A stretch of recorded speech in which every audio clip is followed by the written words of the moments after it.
Vidíme tyto krásné zlaté hodinky. Podívejte se. Můžeme? No, tam můžete to no. No, bylo tady. No, neříkám, jako docela nic. A ty hodinky jsou na houby. O píp, takhle bych to řekl. Takže jdeme na další.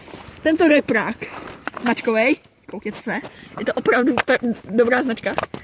Tak, prosím kameramana, ať poodstoupí.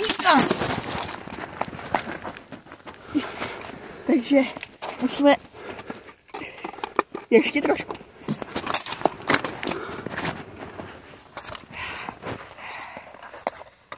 Ještě trošku. Tak se jdeme podívat, co je. Máme tu. Dík železo. Bombu.